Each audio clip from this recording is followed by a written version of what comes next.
Right, it's 12:15. Let's get started. Good afternoon, everyone. Welcome to the Student Census Week student seminar series. My name is Zhang Li, and I'll be the chair of today's talk. I'm also one of the members in the student-led census interest research group. The primary aim of our group is to share research presentations in the areas of sensors and sensing technologies. We hope the student seminar series will enable knowledge share and foster collaborations. Please visit our website to explore more about our organization.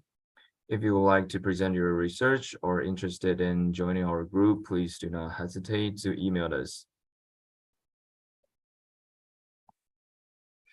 The title of today's talk is Fluorescent Sensors for Metallo-beta-lactamase Metalation States.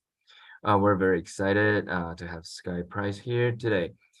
Sky is currently is a PhD student in chemistry. Sky received her bachelor's in biochemistry and molecular biology from Reed College, and she joined Dr. Emily Q's lab in 2020 and has been developing fluorescent sensors to detect the metal content of a new class of antibiotic resistance enzymes, Metallo-beta-lactamase. Before the talk begins, I'd like to remind you that you can always ask questions at any time by using the chat box. We'll collect the questions and ask the speaker at the end of the talk. Now I'd like to give the floor to Sky, and the time is yours. Cool. Thanks so much for the introduction, and thanks for inviting me to present here.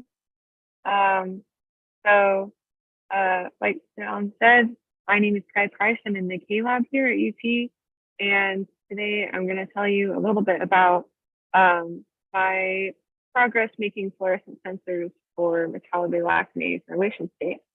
So metallo-beta-lactamases are antibiotic resistance enzymes, and as I think probably many of you know, antibiotic resistance is a growing threat in the world. So a conservative estimate is that there are more than 700,000 deaths worldwide every year, and more than 1.2 million infections in the US alone with antibiotic resistant bacteria. And antibiotic resistance is estimated to become a leading cause of death by 2050. One key structure of antibiotics in our arsenal, these make up more than 60% of our modern antibiotic arsenal, are beta-lactam-based antibiotics. So the first one of these that was developed was penicillin by Alexander Fleming in 1928. And since then, as bacteria have developed resistances to these enzymes, we've modified the structure of this beta-lactam-based antibiotic to include cephalosporins and carbapenems, as well as monobactams. All of these contain the conserved beta-lactam ring, which I've highlighted in red. An important part of maintaining an arsenal of antibiotics that we can use to treat infections is holding some antibiotics in reserve so that when a patient has an extremely resistant infection, we can treat them with an antibiotic that bacteria aren't exposed to very often, that they're less likely to have resistance to. And those are these last resort carbapenems. Now, of course, as antibiotic resistance worldwide has increased, our necessity of using carbapenems has also increased. And in response, nature has evolved enzymes to degrade these kinds of antibiotics too. And these are beta-lactamases. So there are two different kinds of beta-lactamases. The first are the serine beta-lactamases, and the second are metallo-beta-lactamases. So serine beta-lactamases hydrolyze beta-lactam-based antibiotics by using an active site serine residue, whereas metallo-beta-lactamases have a zinc-activated nucleophilic hydroxide. And what's important about this distinction is that typically when you're designing an inhibitor for an enzyme, you design something that will lock up the reaction cycle by covalently binding to the active nucleophile of the enzyme. So in the case of serine beta-lactamases, you might design an inhibitor that's locking up, basically trapping this active nucleophilic hydroxide. But for metallo-beta-lactamases, our nucleophile is just water, which is everywhere in life. So these enzymes have proven pretty difficult to develop inhibitors for. Other key concerns regarding these enzymes are their substrate spectrum. So they can hydrolyze all approved beta-lactam-based antibiotics. And like I said, most concerningly, last resort carbapenems. They evolve really, really, really quickly. So on average, we're isolating 3 to 4 new variants of these per year. And their genes are transferable. So all of them are encoded on mobile genetic elements. And in gram-negative bacteria, they're commonly co-expressed with other resistance factors, which severely limits treatment options. And then also, these metallo-beta-lactamase genes have become established outside of hospitals, which is really concerning. Most of the time, most drug-resistant bacteria are associated with hospital outbreaks almost exclusively. And so it's concerning to see that, for example, in New Delhi, you can isolate these metallo-beta-lactamase genes from just sewage water. And as E. coli is the primary cause of childhood diarrhea in India, you can imagine that it's a problem that we have these super resistant metallo-beta-lactamase genes just sort of floating around environmentally. The 3 most clinically relevant metallo-beta-lactamases are these 3 that I'll show you here. So the first is New Delhi metallo-beta-lactamase 1, Verona integrin encoded metallo-beta-lactamase 2, and imipenemase 1. These are really recently evolved enzymes, but imipenemase was the first one isolated in 1994, followed by VIM in 2000 and NDM in 2008. But as I said earlier, you can see that they're evolving really, really quickly. And in these structures, I've sort of highlighted the active site loop. They have this conserved zinc active site, but very little sequence identity despite their similar structures. I think the biggest importance for us as a group is this sort of loop that I've highlighted, which varies in its amount of restraint between IMP, which is the most closed, to NDM, which is the most open. These are really serious metallo-beta-lactamases. So recently in the news here, eye drops were infected with Pseudomonas that were expressing VIM and a serine beta-lactamase. And this happened just like a month ago. This has caused severe eye infections in 68 patients in 16 states, and 3 people died, 4 had to have their eyes surgically removed, and 8 have permanent vision loss. So hopefully I've convinced you that metallo-beta-lactamases are a real threat worldwide, and they show really impressive hydrolysis of beta-lactams in vitro. So their overall catalytic efficiency values are on the order of 10 to the 5th per molar per second or greater. And the death rate for infections expressing metallo-beta-lactamases ranges between 13 and 67%, which is quite significant. However, there are some anecdotal good clinical outcomes for treatment of metallo-beta-lactamase expressing infections with antibiotics to which they should be conferring resistance. Now, these data are not from controlled trials, so clinical outcome data may be subject to various biases, but it has raised the question of whether there's a discordance between in vitro kinetic parameters and the actual resistance conferred in vivo. So why might there be a discordance? Well, it comes down to this effect called nutritional immunity. So as a reminder of bacterial anatomy, for those who are not familiar, in gram-negative bacteria, there are 2 membranes. There's an inner membrane and an outer membrane. And the space in between those membranes is what we call the periplasm. In the periplasm for metallo-beta-lactamase, zinc is not a covalently bound cofactor. And so you can imagine each enzyme has an affinity for zinc ions, and there's some sort of equilibrium occurring depending on the concentration of zinc accessible to the metallo-beta-lactamase between its unmetalloated or apo form and its metalloated or holo form, with usually the active dizinc species being favored by this equilibrium. Within the periplasm, NDM is a lipidated enzyme, so it's anchored to the inner leaflet of the outer membrane, whereas VIM and IMP are soluble enzymes, which could affect their overall affinity for zinc and stability when they're demetylated. But you can imagine that there's some sort of equilibrium that usually favors them being demetylated or fully metylated. However, when this bacteria is at the site of infection and it's a pathogen in your body will release proteins that have a very high affinity for nutrients, such as zinc, So for example, here I'm showing calprotectin, which binds up zinc very, very, very tightly. And your body does this to try to starve the bacteria from essential nutrients that they need to survive, like zinc. So you can imagine if I'm binding up zinc really tightly on the outside of the cell, the overall zinc equilibrium is going to start favoring the outside of the cell.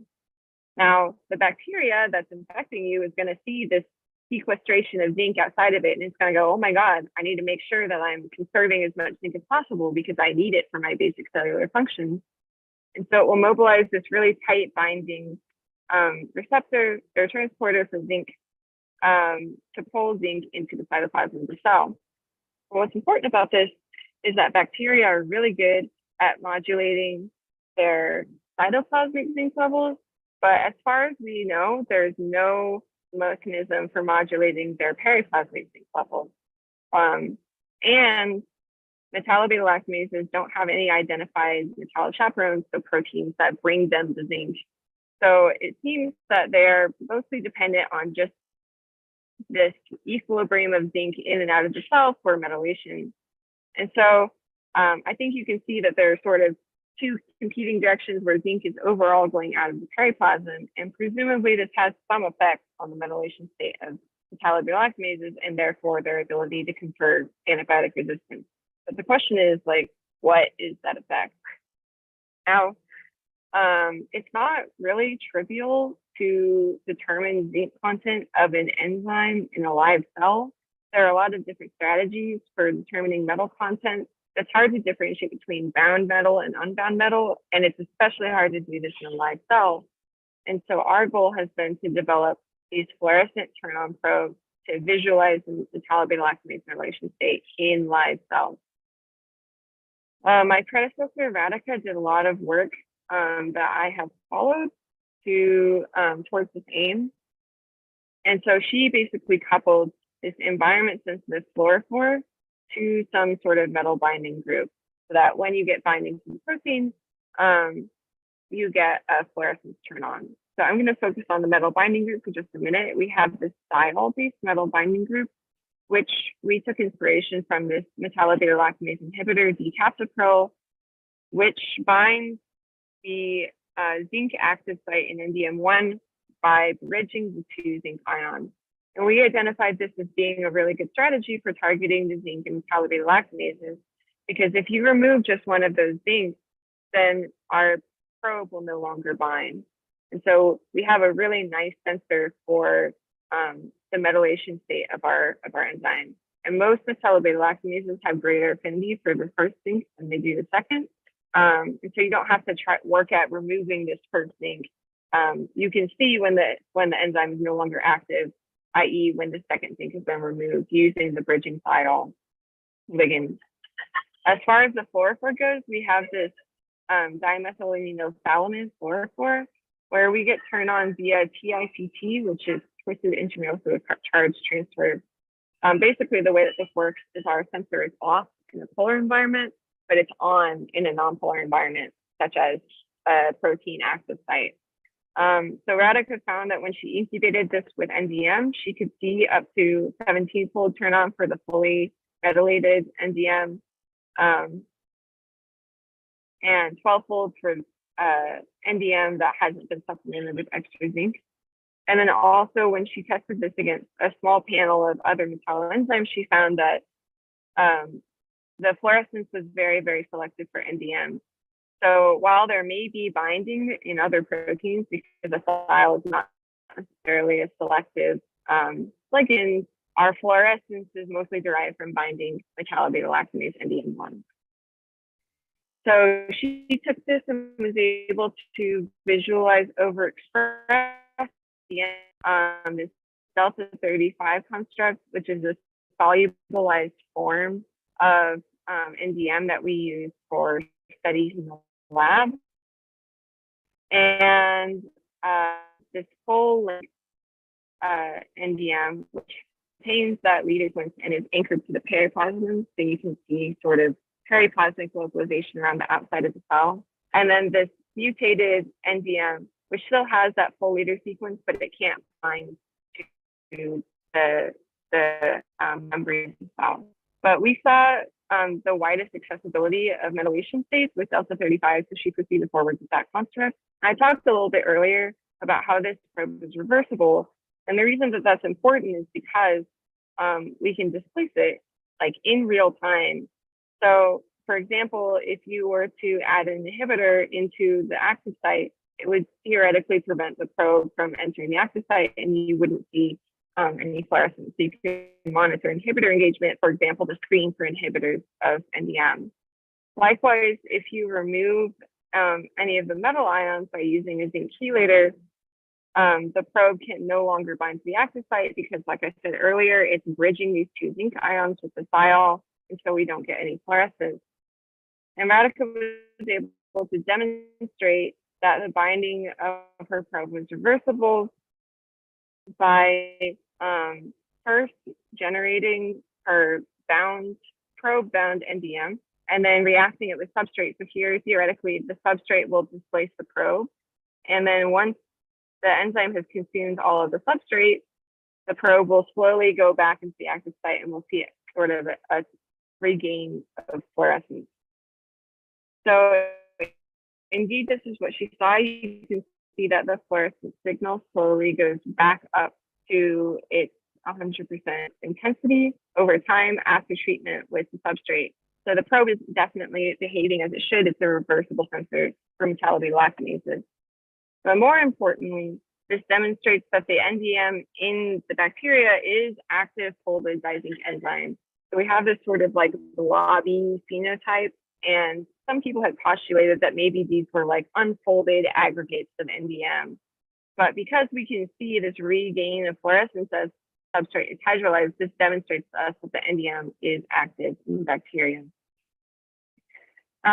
She also was able to do a lot of really interesting work using this reversibility phenomenon where if you incubate with the inhibitor that we designed our probe on, capsid probe, you see a decrease in fluorescence, which is consistent with the probe being displaced from the active site by the inhibitor. And then if you incubate with any of these three different chelators, you'll also see a decrease in fluorescence, which is associated with demetallation of the enzyme and therefore displacement of the probe.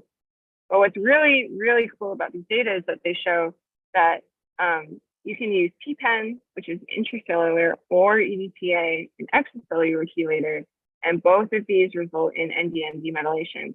So this is really important because it shows us that zinc deprivation outside of the cell is also causing a change in the metallation state of the enzyme, not just a chelator that can go directly into the periplasm where the metallo-beta-lactamases are.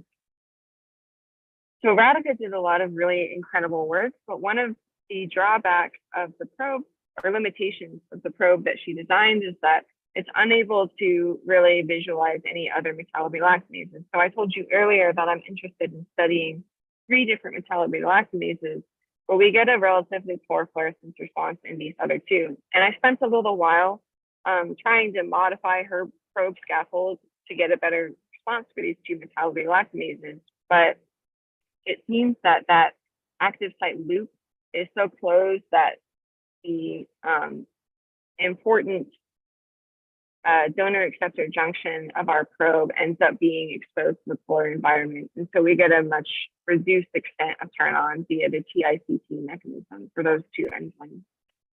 So I tried to get a different mechanism of gaining our fluorescence turn on by designing a molecule based off of the GFP chromophore. So I think maybe some people have heard of the GFP chromophore before here. Basically, it is a molecule that's formed in this enzyme, the GFP enzyme. And the GFP chromophore in its native enzyme, which is this sort of beta barrel structure, is rigidly constrained because it's physically anchored within the beta barrel structure. But if you were to just yank this guy out of here and throw it into water, when you excite it, it will only non-radiatively relax via twisting about this alkene junction in the middle of the molecule. But you can imagine that if I were to take that and then put it back into a different protein, I might get some regain of restriction of rotation, which would give me a regeneration of fluorescence. So is sort of the idea. This is the probe that I have designed. I have this para-diethylamino group, which enhances the charge transfer character of my fluorescence, whereas the native GFP chrome for functions by a proton transfer mechanism of fluorescence. And then also I've incorporated this orthohydroxyl moiety, which can form a hydrogen bond with this amido nitrogen to create an intramolecular 7-numbered ring. And the idea here is that this helps restrict rotation when I'm exciting the molecule once it is restricted inside the active site of the enzyme. So I first just generated the version of this molecule that just has a proton here. So it's just a lone thiol for my metal binding group. And I was able to observe greater than tenfold turn on with this probe for all three, which is really, really exciting. And also I know that this is binding my zinc active site and it's reversible because when I add captopril to my probe enzyme construct, I get a decrease in fluorescence. So that means that my probe is being displaced from the active site of the enzyme and being replaced with my captopril, which I've added in excess. So I get to sort of turn on when I incubate it with the protein, and then I can turn back off when it gets displaced back into solution. I did some work changing the R group adjacent to the thiol to see if it changed the fluorescence full turn on. And indeed, I was able to find that this secondary amide molecule increased the overall fluorescence full turn on that I saw. And so I proceeded forward with that molecule.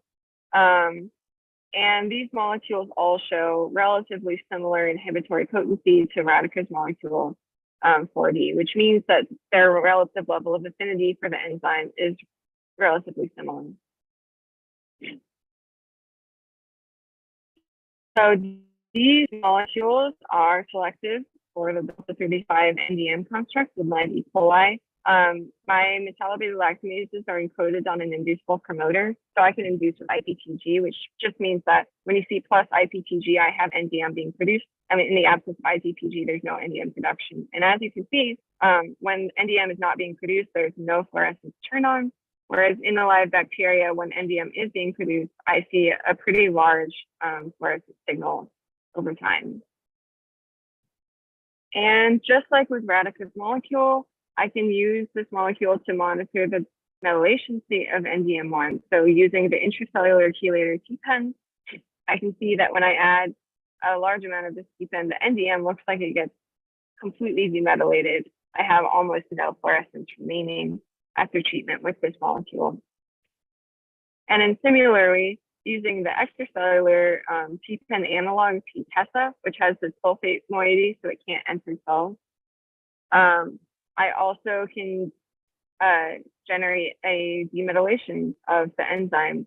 So that's seen here where there's very little fluorescence upon incubation with the zinc chelator. And finally, I can also use this to study the full length NDM in live E. coli. So similarly, it's selective for when NDM is being expressed over when it's not being expressed. I only get fluorescence when NDM is present in the bacteria. And I can use this to monitor the metallation state of the NDM.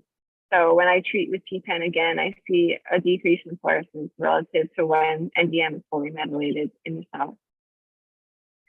So this is really cool. I'm hoping to use this molecule in the future to study sensitivity to demetallation of different metallo-beta-lactamases. So I want to be able to compare between our delta 35 and our full-length lipidated NDM constructs because they might have differences in zinc affinity, which we've observed in vitro, but it's hard to tell if this is like an artifact of us using the soluble in vitro delta 35 construct of the enzyme. But I also want to be able to compare NDMs, VIMs, and IMPs because they have different responses to nutritional immunity, zinc sequestration. And finally, I want to be able to compare between two different bacteria species, so between E. coli and Pseudomonas, because Pseudomonas has been shown to be a little bit more tolerant to zinc starvation, where it has a slightly decreased membrane permeability relative to E. coli. And so that equilibration of zinc crossing the membrane might happen more slowly. And also Pseudomonas has the ability to start expressing paralogs of enzymes that require zinc that do not require the zinc, so that it can shuffle zinc around to enzymes that really, really need it when zinc is limited. And then finally, the really important things that I want to do here is be able to relate all of these ideas of the metal content of the metallo-beta-lactamases to the resistance that they actually confer in vivo. And so I'm hoping that I can sort of compare a range of chelator concentrations where I can determine like the average metallation state of the enzyme at a given chelator concentration, and then also determine the resistance that these enzymes confer to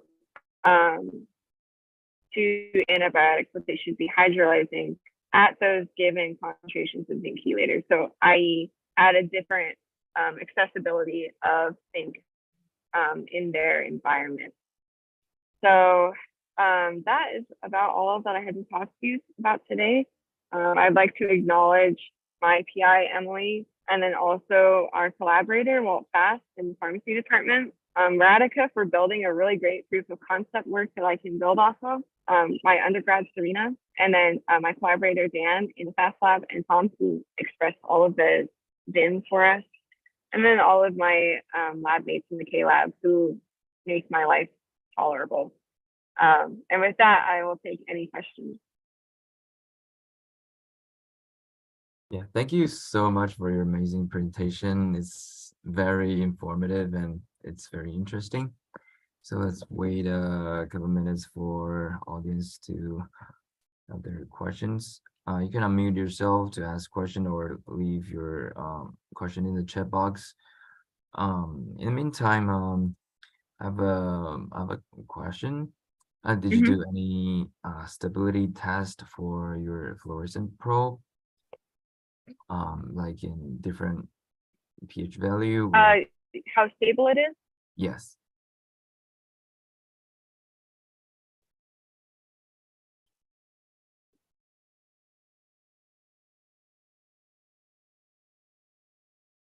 Yeah, that's a good question.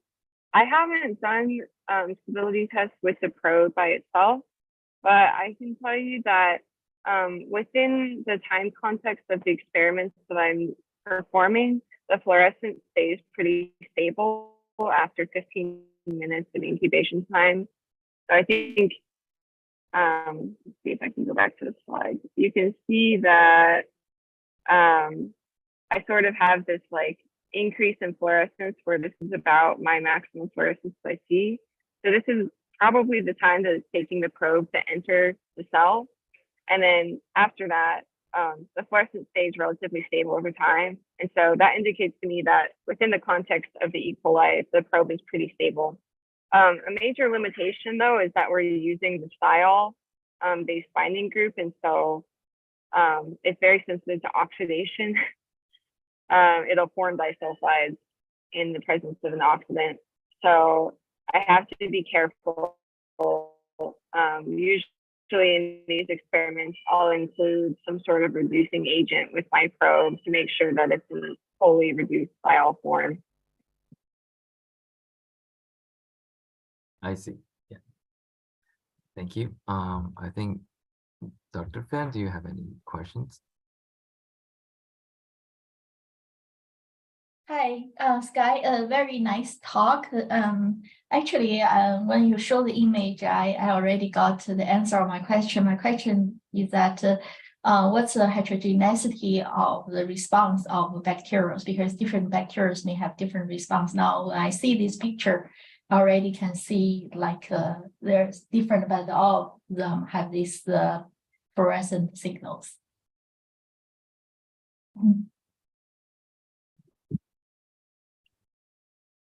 Can you repeat your question? I'm sorry, I missed all of it when my internet connection went out.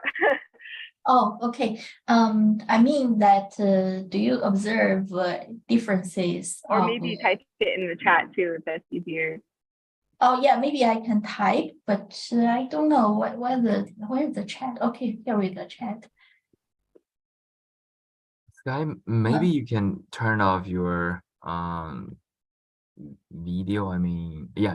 That will make it a little Yeah, bit. okay. Yeah. So, Sorry. no problem. I mean what's the heterogeneity of the response among to this type of probe for the same type of bacteria. For example, for E. coli, there are 100 E. coli cells. Are they all responding the same way or some differences? What's the heterogeneity and what's the mechanism in terms of differences? Yeah, okay. I think that there is obviously some degree of heterogeneity in the fluorescence, and I think that's mostly just derived from the amount of protein that's expressed in the cell. So the way that I'm preparing these samples is I'll induce protein expression and then let the cells grow for an additional hour, at which point I spin them down, which should slow the rate of protein expression. But you can imagine that a younger cell might have less NDM overall than an older cell in that sample. And so I think that that's mainly where the heterogeneity is coming from. I think maybe you can see in this image that there are some bacteria that are a little bit dimmer than others, which are really, really bright. And I think that that's mostly where that's coming from. It's just sort of, there's some average concentration of NDM in the bacterial cells, but it has some level of variation. Thank you very much.